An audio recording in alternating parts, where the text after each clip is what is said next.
Hello guys, welcome to my channel. So as you all know, only 1 month is left for CA Intermediate May 23 examinations. So this video is going to be for those students, those who are giving the May 23 CA Intermediate ka attempt. So in this video, I'll be giving you a last 1 month guidance of a strategy where you can use those tips and tricks, or you can follow this strategy to ace your attempt. Okay so in this video be basically covering like test series कितनी देनी है, revisions कैसे करना है, कितने subjects पढ़ने हैं, कैसे पढ़ना है. सो बस tips and tricks I will be discussing in this video. So without any further dues let's quickly jump in the video. So tip number 1, first of all make sure that your syllabus is completed. Like only 1 महीना रह गया है तो don't focus more on classes.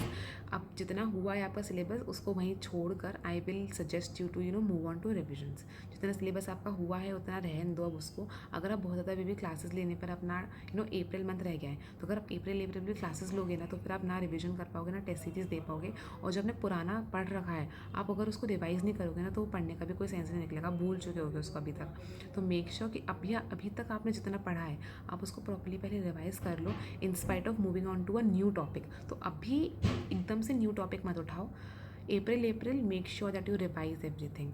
अभी March end तक, like I will be posting this video on 25th of March. This is 25th of March when I will be posting this video. So इस दिन से लेकर 31st March तक make sure your syllabus is completed. या फिर जितने भी आपको न्यू क्लासेस लेनी है, न्यू टॉपिक्स उठाने, मेक श्योर 31st तक आप कंप्लीट कर चुके हो. उसके बाद क्लासेस या फिर न्यू टॉपिक्स मत उठाना. I will suggest you to revise the whole syllabus which जो भी आपने अभी तक किया है उसको रिवाइज़ कर लेना. Tip number 2, make sure that you are only doing 2 subjects in a day. अगर आप 3 या 4 सब्जेक्ट्स उठाते हो ना एक दिन में तो एक हौच पौच हो जाती है. आप किसी भी सब्जेक्ट पर प्रॉपर्ली ध्यान नहीं दे पाते because you have only 12 hours effectively to study. उसमें से भी अगर आप 4 सब्जेक्ट्स पढ़ रहे हो तो आप इफेक्टिवली सिर्फ 3 घंटे दे रहे हो एक सब्जेक्ट पर, जो कि मुझे लगता है कि एक दिन में सिर्फ 3 घंटे सब्जेक्ट को देना और फिर उसको बहुत लंबे टाइम तक चलाना इज़ नॉट वर्थी जितना मुझे लगता है. इसलिए आप दिन में 2 सब्जेक्ट पढ़ो. 12 घंटे को 2 सब्जेक्ट 2 पार्ट्स में डिवाइड करोगे तो 6 hours for 1 subject and the next 6 hours for 1 subject. उसमें आप ऐसा कर सकते हो कि पहले आपने 2 घंटे सब्जेक्ट 1 पढ़ लिया, फिर 2 घंटे सब्जेक्ट 2, फिर नेक्स्ट 2 घंटे सब्जेक्ट 1 एंड देन 2 घंटे सब्जेक्ट 2. आप ऐसा कर सकते हो बट मेक श्योर कि आप एक दिन में बहुत सारे सब्जेक्ट्स ना उठाओ. अगर आप बोथ ग्रुप दे रहे हो ना तो मेक श्योर कि ऐसा मत करना कि एक दिन में सारे 8 के 8 सब्जेक्ट एक ही दिन में ख़त्म कर रहे हो. ऐसा नहीं करना है. आपको सारे सब्जेक्ट को टच नहीं करना है एक दिन में. आप सब्जेक्ट्स को डिवाइड कर सकते हो क्योंकि अब आपके पास 30 डेज़ हैं.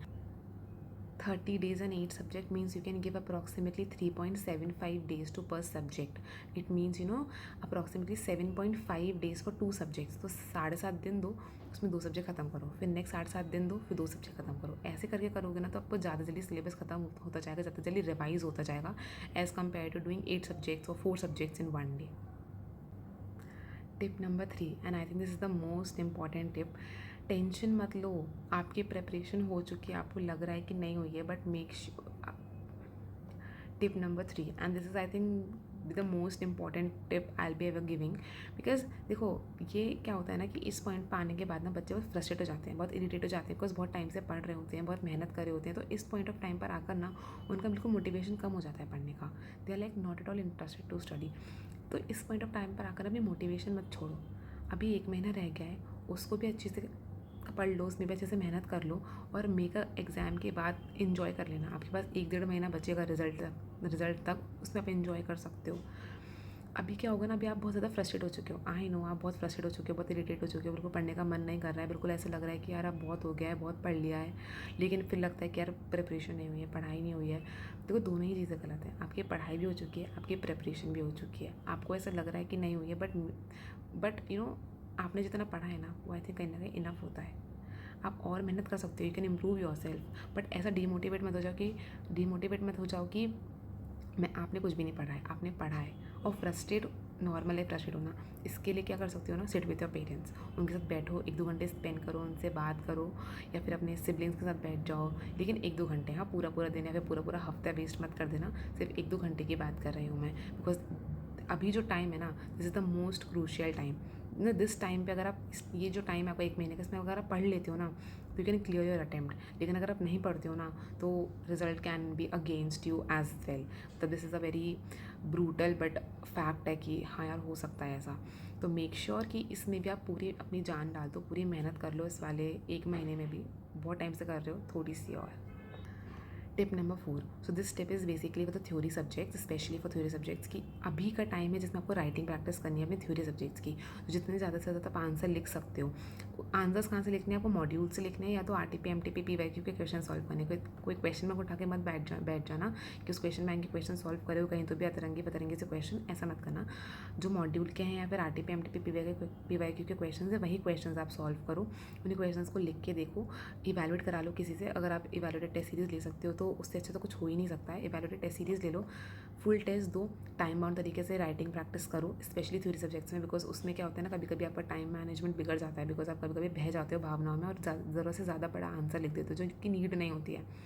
तो मेक श्योर कि ऐसा ना करो, ऐसा ना हो आपके साथ एग्जाम में। तो अभी से आप प्रिपरेशन कर लो, तो अभी से उस चीज़ की प्रिपरेशन करो कि आपको टाइम बाउंड मैनर्स में आंसर लिखने हैं अपने, specially for theory subjects. Practical में भी ये टिप एप्लीकेबल होती है कि आपको टाइम बाउंड तरीके से अपने आंसर्स प्रेजेंट करने हैं। बिकॉज प्रैक्टिकल में यूजुअली होता है कि पेपर छूट जाता है।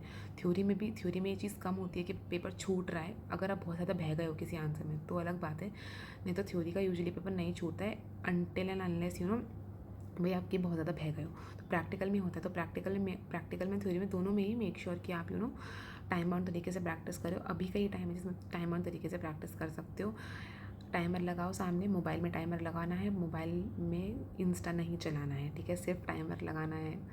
डिस्ट्रैक्ट मत हो जाना, ठीक है। नहीं तो आप कीपैड वाला फ़ोन रख लो, वो ज़्यादा बेटर रहता है। नहीं तो बच्चे डिस्ट्रैक्ट हो जाते हैं टाइमर लगा लेते हैं, उसके बाद कुछ और ही चल रहा है, क्वेश्चन तो चल पता नहीं कहाँ ही है, क्वेश्चन तो छूट ही गया है हमारा। तो ऐसा मत करो। क्या करो कि या तो कीपैड वाले फ़ोन में आप टाइमर लगा लो, या तो अगर पॉसिबल है तो अपने आप पे थोड़ा कंट्रोल रखो। वो ज़्यादा बेटर रहेगा कि अपने आप पे कंट्रोल रख रहे हो। तो टाइम और तरीके से प्रैक्टिस करो, ज़्यादा से ज़्यादा रिटर्न प्रैक्टिस करो। थ्योरी की ज़्यादा से ज़्यादा करो, प्रैक्टिकल की तो आप करते ही आ रहे हो। प्रैक्टिकल की तो ये होता है कि आपने जितनी प्रिपरेशन करी है उसमें लिख के ही देखे हैं, लेकिन थ्योरी में ये होता है कि बच्चे लिख के नहीं देखते हैं। तो थ्योरी में एक ही चीज़ है कि आप अभी राइटिंग प्रैक्टिस करो अच्छे से, थ्योरी की आंसर्स लिखो, उसको किसी से वैल्यूएट करा लो। अरे ना अभी इस टाइम पे क्या होता है ना कि आखिरी का महीना रह गया है। अब किसी का कुछ प्रिपरेशन लेवल है, किसी का कुछ प्रिपरेशन लेवल है, कोई कितने ग्रुप दे रहा है, कोई तो तब कोई 1 ग्रुप दे रहा है, कोई 2 ग्रुप दे रहा है, कोई 1 ग्रुप प्लस 2 सब्जेक्ट्स दे रहा है सेकंड ग्रुप के एग्जामिनेशन के लिए। ऐसा होता है ना कि बच्चे 6 सब्जेक्ट्स भी देते हैं। तो सबका अलग अलग प्रिपरेशन लेवल चल रहा है, सबका अलग अलग अटैम्प्ट है किया, कोई सा दे रहा है, कोई सा दे रहा है। और आपकी सिचुएशंस भी अलग अलग हैं कि किसी ने RTP करी है, किसी ने नहीं करी है, किसी ने टेस्ट सीरीज दी है, किसी ने नहीं दी, किसी का सिलेबस ख़त्म हुआ है, किसी का नहीं हुआ है, किसी की फैमिली प्रॉब्लम्स हैं। तो सबका अलग अलग सिचुएशन होती हैं। तो उन अलग अलग सिचुएशंस के अकॉर्डिंग जनरलाइज्ड आंसर देना इज़ नॉट पॉसिबल। कि जनरलाइज सोल्यूशन मैं आपको नहीं बता सकती हूँ, बिकॉज वो जनरलाइज्ड तरीका आप पे अप्लाई नहीं होगा, बिकॉज आपकी सिचुएशन डिफरेंट है।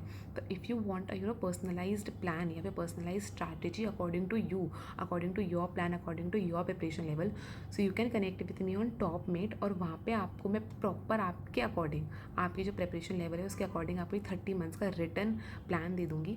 आपसे बात करूँगी, आपकी प्रिपरेशन लेवल जानूँगी, आपके सामने आपका प्लान बना के दूँगी। So you can connect with me on Topmate, so where I'll be giving you a personalized written 30-day strategy कि which will work best for you, and this will help you to ace your examinations. So yes guys, this was up for the video. Thank you so much for watching the video till the end. See you in the next video. और अगर आपको कुछ भी ऐसे video suggestions हैं, so you can comment in the comment section below, and I will be trying to post as much as videos and as much as guidance I can provide you. Bye bye guys.